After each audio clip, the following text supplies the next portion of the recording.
경기 침체에도 불구하고 지금처럼 연준이 원하는 대로 금리를 올릴 수 있을까에 대해서는 우리가 합리적으로 의심을 한 번쯤은 해보자라는 말씀을 다시 한번 드립니다. 저는 여전히 어렵다고 봅니다.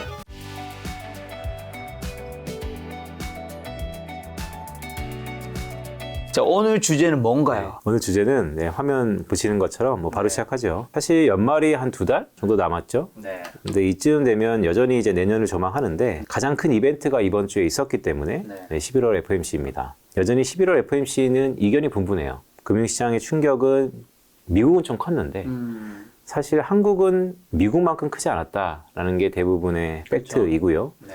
자, 여러 가지 이유가 있겠죠. 하지만 11월 FOMC에 대해서 한번 리뷰를 해보자라는 말씀을 드리면서 제가 중요했던 것은 결국 이 11월 FOMC에 숨겨져 있는 임플리케이션, 함의가 매우 중요합니다. 네. 그게 앞으로 연말까지의 투자 시기를 놓고 봤을 때 또한 내년도를 조망했을 때 가장 근간이 될 수 있는 투자 포인트이기 때문에 미국 경기인 것이죠. 그래서 미국 경기에 대해서 전반적으로 보겠다라는 말씀을 드립니다. 네, 제목은 언제보다는 어디로입니다. 언제보다는 어디로? 네, 인생은 항상 언제보다는 어디로이죠. 네, 속도보다는 방향인가요? 맞습니다. 그게 금리를 얘기하는 겁니다. 네, 금리 수준이 how high, how long 이게 뭐냐면 얼마나 높이 또 얼마나 오랜 기간 지속되느냐가 이번 11월 FOMC에서의 가장 중요한 토픽이었고요. 멘트였다는 것이죠. 그래서 이 부분에 대해서 한번 짚어보도록 하겠습니다. 네. 역시 두 가지입니다. 처음에 서머리를 쭉 하는 거고 뒤에 가서 관련된 차트를 좀 말씀드리도록 하겠습니다. 먼저 11월 FOMC 빠르게 한번 스케치해보면 성명서에서의 미세 변화가 감지됐었습니다. 제가 한 달에 한 번 김작가TV 나오는데 요번에는 좀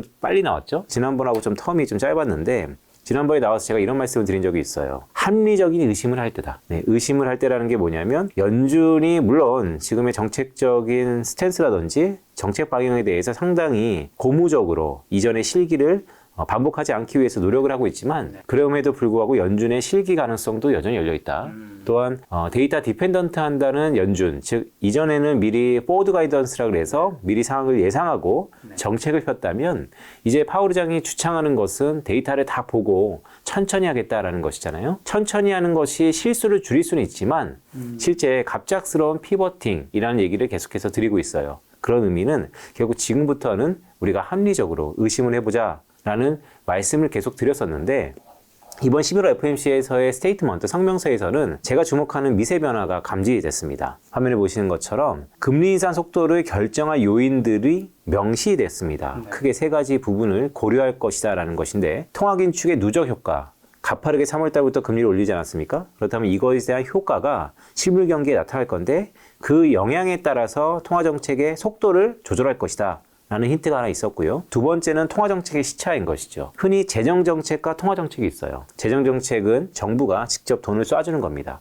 우리가 2020년 3월달 코로나 터지고 나서 실제 정부가 개인 가게들로 하여금 돈을 주었죠. 그 돈을 갖고 소비도 하고 저축도 하고 다양한 플레이를 했었는데 그만큼 재정정책은 실물 경기에 미치는 효과가 매우 짧습니다. 그래서 정치인들은 재정정책을 선호하죠. 하지만 공짜 점심은 없죠.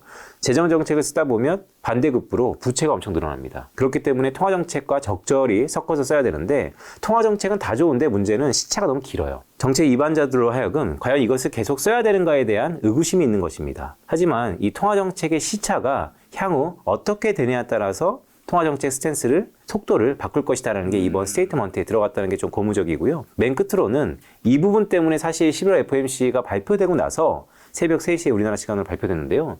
주가 좋았어요. 그런데 왜 좋았냐면 바로 이 부분 때문입니다. 경제와 금융 상황을 고려할 것이다. 즉 무슨 얘기냐면 금융 상황이 주가가 큰 폭으로 하락한다면 향후 12월 달에 가서는 지금처럼 75 베이시스 포인트라는 자이언트 스텝을 줄일 수 있다는 게 명시됐다는 것이죠. 저는 이것을 대단한 변화다라고 보고 있습니다. 물론 뒤에서 말씀드리겠지만 파월 의장이 나와서 기자회견에서 이 모든 것의 기대감을 다 꺾어놨죠. 그쵸. 네, 매파적으로 할 거라고 하는 것입니다. 하지만 제가 봤을 때는 이 스테이트먼트에 들어간다는 것은 연준 내부로 상당한 디베이트, 즉 토론이 있었다라는 것이고 그것의 결과물이기 때문에 이번 성명서에서는 제가 보는 이 미세 변화가 감지됐다. 라는 의미에서 12월달 FOMC 아직은 뒤에도 제가 표를 말씀드리겠지만 컨센서스가 반반입니다. 아직까지는. 하지만 12월 FOMC에서의 금리 인상 속도가 조금은 누그러질 수 있다. 다시 한번 빅스텝으로 50 베이스 포인트로 줄어들 수 있다라고 예상을 하고요. 그렇다 보면 연방기금리 페더럴 펀드 레이트라고 하는데 이게 상단이 이제 4.5%가 될 거다라는 말씀을 드립니다. 자, 이게 왜 중요하냐면 이번 11월 FOMC는 어디로가 중요하다고 말씀드렸잖아요. 네. 그러니까 최종 목적 가장 끝까지 올릴 수 있는 금리 수준이 매우 중요했는데요. 네. 지금 발빠르게 외사들이 전망치를 내고 있어요. 뭐 5.5%다 아니면 5.2%다 5% 중후반 수준으로 터미널 레이트라고 해서 이번에 금리를 올리면 꼭지점은 한 5% 중반일 거야 라고 컨센서스가 형성되고 있어요. 저는 이 부분은 좀 곱씹어 보자라는 말씀을 드려요. 왜냐면 자 12월 달에 빅스텝으로 회귀한다면 기준금리가 4.5%입니다. 물론 제로금리에 익숙했던 우리 입장에서 보면 4.5%라는 금리 수준은 매우 높죠. 또한 이것이 실물 경제에 미치는 영향도 매우 클 것입니다. 하지만 좀 더 러프하게 볼까요? 한 발짝 뒤에서 보아볼까요? 자, 내년도 금리를 올리는데 올해 올렸던 속도의 4분의 1로 떨어진다. 자, 이것은 분명히 가격 변수들의 상당한 변화를 가져올 수 있다는 트리거입니다. 그런 의미에서 보면 아직은 갈 길이 멀다는 건 맞지만 그래도 이제 꼭지점까지는 거의 다 왔다라는 것이 상당히 미세 변화다라고 보고 있고요. 하지만 파월 의장이 기자회견에서 이런 얘기를 했죠. 맞는데 그 5% 수준에서 한 1년, 2년 지속될 수도 있다라는 이런 우려감이 여전히 금융시장을 억누르고 있는 것입니다. 하지만 이 부분들은 저도 뒤에서 말씀드리겠지만 연준 말처럼 쉽지는 않을 겁니다. 왜냐하면 그렇게 5% 중후반의 기준금리 수준을 유지한다는 것은 가상금리가 덧붙였던 시중금리는 거의 7%에서 8%까지 미국의 모기지금리가 7에서 8%로 12개월 정도 1년 이상 이어진다? 그것은 곧바로 경기 침체 가능성이 높다는 것이거든요. 그렇다면 경기 침체로 인해서 네. 다시 한번 연준은 오히려 피버팅을 갑작스럽게 할 수밖에 없다. 이런 얘기를 계속해서 드리고 싶은 겁니다. 자, 파월 기자회견은 매파적이었어요. 그렇기 때문에 주가지수에 큰 폭의 하락이 있었는데요. 요점을 몇 개 좀 보죠. 그러니까 다양한 멘트들이 있었습니다. Q&A가 꽤 긴박했었고요. 하지만 제가 봤을 때는 크게 세 가지입니다. 첫 번째로는 이 최종 금리 수준의 상승, 그러니까 터미널 레이트라는 거죠. 9월달 FOMC에서의 점도표는 내년도 기준금리 상단이 4% 중후반입니다. 그러니까 5%가 좀 안 됐었는데요. 이번 파월 의장이 얘기를 합니다. 만약에 이번 11월 FOMC에서 우리가 점도표를 발표했었다면 지금의 최종금리 터미널 레이트 수준이 다 올라갈 수 있었을 것이다. 그것이 의미하는 건 뭐냐면 좀 더 올린다는 거예요. 이게 금융시장에서 하여금 상당히 공포를 떨게 했는데요. 저는 이렇게 해석을 하고 있습니다. 그렇기 때문에 경기 침체가 더 불가피해 보인다. 그러면 가만히 우리가 생각해 볼 게 물론 Don't Fight Fed라는 게 있죠. 연준에 대항하지 말라. 하지만 경기 침체를 불사하고 경기 침체에도 불구하고 지금처럼 연준이 원하는 대로 금리를 올릴 수 있을까에 대해서는 우리가 합리적으로 의심을 한 번쯤은 해보자라는 말씀을 다시 한번 드립니다.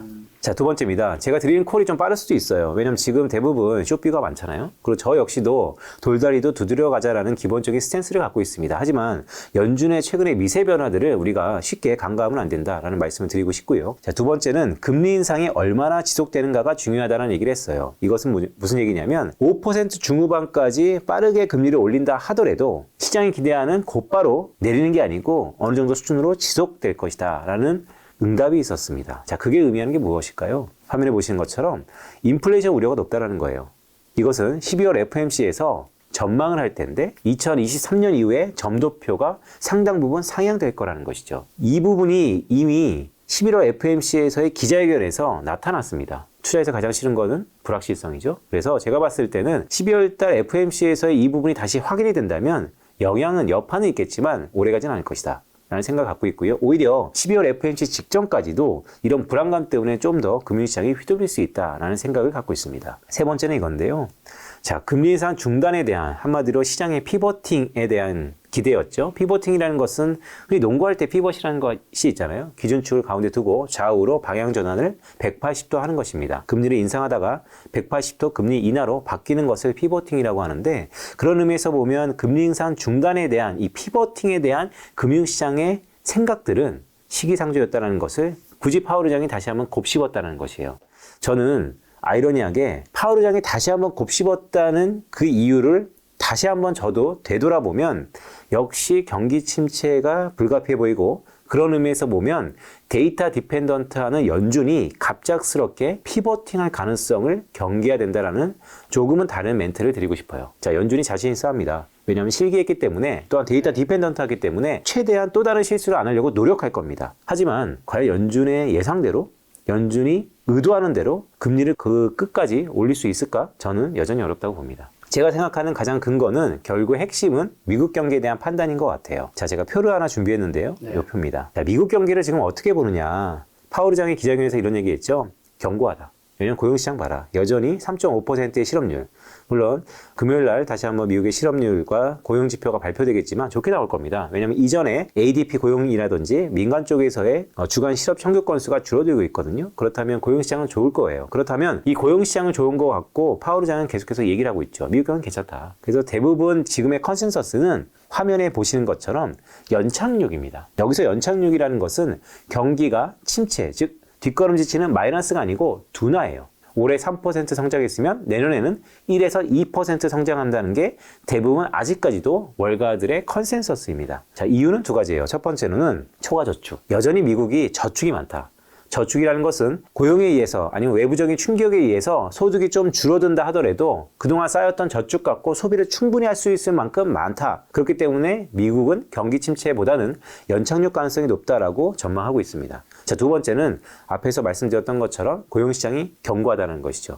자, 이 부분은 뒤에서 제가 차트를 보면서 한번 저의 생각을 말씀드리겠습니다. 일부 맞습니다. 하지만 고용시장은 후행지표로서 경기 침체에 대한 우려가 반영될 거라고 저는 보고 있고요. 초과 저축도 사실 가처분 소득 대비 비율로 보면 역사상 최저수준으로 하락했다.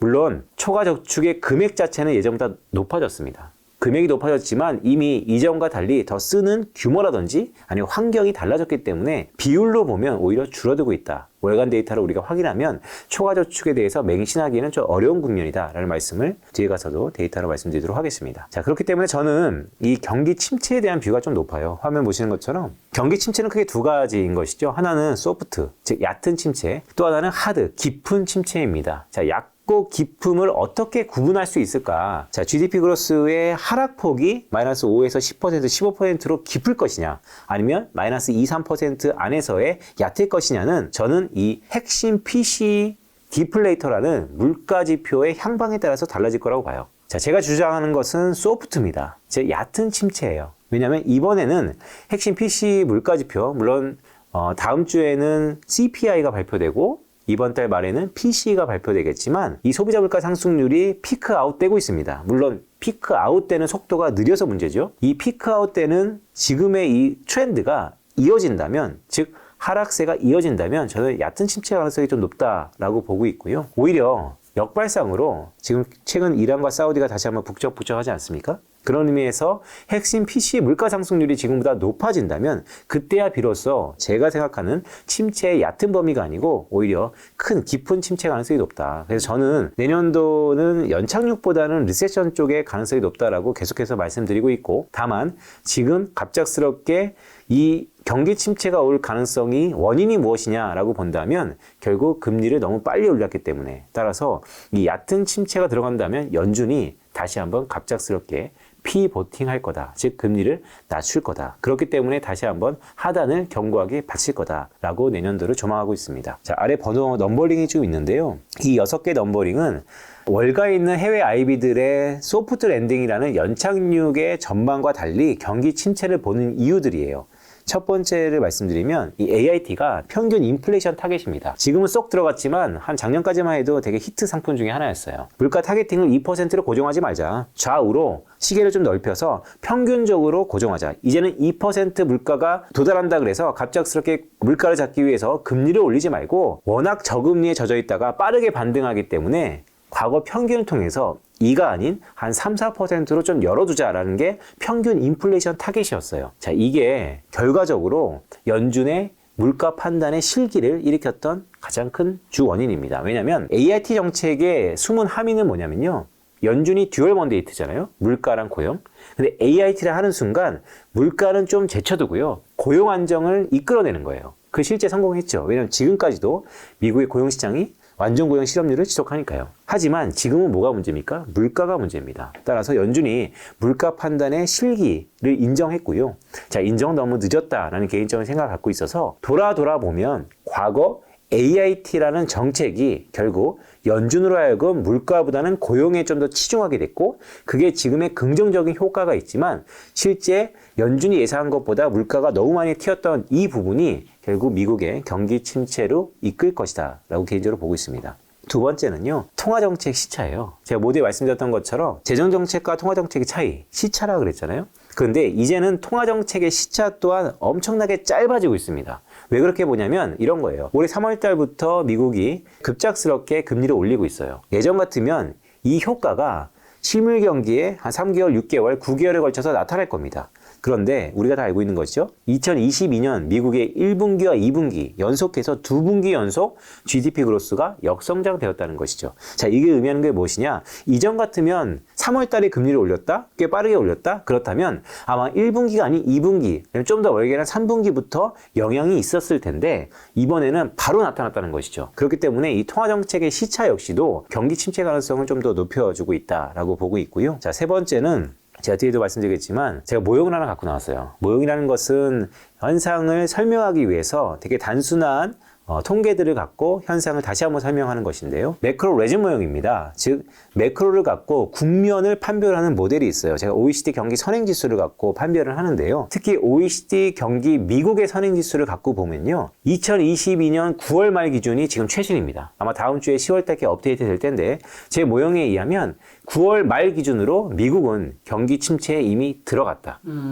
따라서 이것 뒤에 제가 확인시켜 드리겠지만 아직까지 의견이 분분하잖아요. 왜냐하면 MBER이라는 곳에 전미 경제연구소에서 미국의 경기 침체를 정의하는데 김 작가님 그거 아세요? MBER이 민간업체예요. 그리고 안에 8명의 사람들이 경기 침체를 정의합니다. 근데 이 8명의 사람들이 꼭 보고할 의미가 없어요. 언제 어떻게 자기가 회의를 해서 경기 침체를 정의할지 아무도 모르는 것이죠. 그런데 제가 봤을 때는 역시 민간업체이다 보니까 정부의 입김에서 자유로울 수 없을 것 같고요. 따라서 이 MBER이 이미 경기 침체를 선언했음에도 불구하고 지금 시기를 놓치고 있다라는 측면에서 저는 미국 경기는 9월 말 기준으로 경기 침체에 이미 들어갔다라고 보고 있습니다. 모형을 갖고 얘기하는 거니까 약간의 시차는 있을 거예요. 렉은 있는 겁니다. 하지만 제가 기준으로 봤을 때 이미 미국은 경기 침체에 들어갔다라고 말씀을 드리고 있고요. 자, 네 번째입니다. 연준 내부에서도 저만 이렇게 얘기하는 게 아니고요. 연준 내부에서도 9월 FOMC에서의 힌트가 있었어요. 9월 FOMC를 복귀해 보면 이 프로젝션이 있었거든요. 즉 전망치가 있었습니다. 그때 9월 FOMC에서의 내년도 GDP 성장률, 즉 경제 성장률의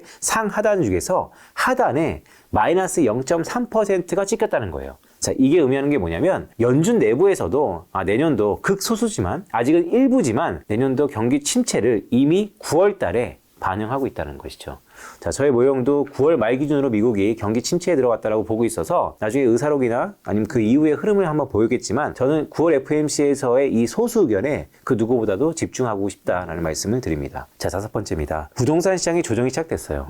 네, 우리도 그렇고 미국도 그렇고 역시 높은 금리에 장사 없습니다. 금리가 높다 보니까 투자 수요가 급격하게 위축되고 있어요. 또한 금리 상승에 따른 이자 부담은 여전히 비탄력적이다라고 보고 있고요. 따라서 이 부분들 가계 소비를 좌우하는 소비는 소득의 함수죠. 소득을 좌우하는 고용과 웰스 이펙트라고 하는 자산 쪽에서의 주가와 부동산, 그중에 부동산 가격이 큰 폭으로 조정을 보인다는 것이 조만간 시차를 갖고 이미 미국은 경기 침체에 들어갔다라고 봐도 무방하다라는 생각을 갖고 있습니다. 자, 여섯 번째가 좀 중요한데요. 약간 아카데믹한 얘기예요. 좀 어려울 수도 있는데요. 자, 그렇다면 1번부터 5번까지의 전부 근거들은 오케이, 연착륙은 아닌 걸 알겠다. 경기 침체인 건 알겠다. 그런데 소프트와 하드를 가르는데 굳이 소프트일 이유가 있느냐에 대해서는 저는 6번의 근거를 좀 들고 싶습니다. 무슨 얘기냐면 코로나19 이후에 미국의 고용시장에 큰 변화가 있죠. 제가 김작가TV의 상반기에 나와서 미국의 여성들의 고용시장에 큰 변화가 있다. 가사노동, 즉 코로나 때문에 애들을 돌보기 위해서 가정으로 돌아갔던 여성들이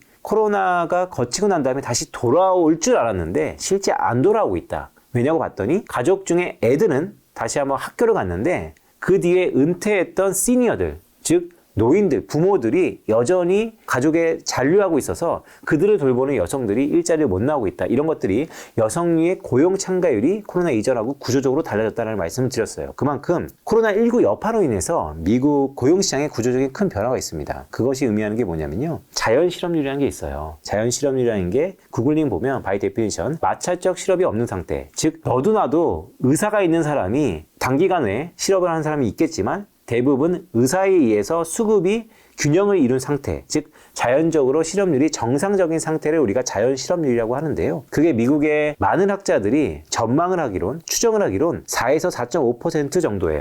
미국의 CBO라는 의회 예상국도 아니면 뉴욕 연준도 미국의 자연 실업률은 아마 잠재 실업률 플러스 잠재 인플레이션이니까 기본적으로 4에서 한 5% 안에 머물 것이다 라고 보고 있는 겁니다. 그런데 제가 봤을 때는 코로나19로 인해서 미국 고용시장에 큰 구조적인 변화가 있었다라고 얘기했잖아요. 이 자연 실업률도 일시적으로 상승했을 것이다 라고 보고 있습니다. 이런 문헌들이 미국 내에서 간간히 나오고 있고요. 자, 그게 의미하는 게 뭐냐면 미국의 자연 실업률이 5%라는 거예요. 9월 FOMC에서의 모든 사람들이 내년도 실업률 또 내후년도 실업률을 올해는 4% 초반이지만 내년도에는 5% 중후반으로 올라갈 거다라고 전망을 하고 있어요. 자, 그러면 자연 실업률은 4%인데 실제 내년도 보는 실업률이 5% 중후반이면 이거는 큰 리세션입니다. 왜냐면 실업률 갭이 워낙 크니까요. 근데 저는 자연 실업률 자체가 5% 중후반으로 올라갈 개연성이 있어서 아마 내년도 실업률이 연준의 예상대로 5% 중후반이 된다 하더라도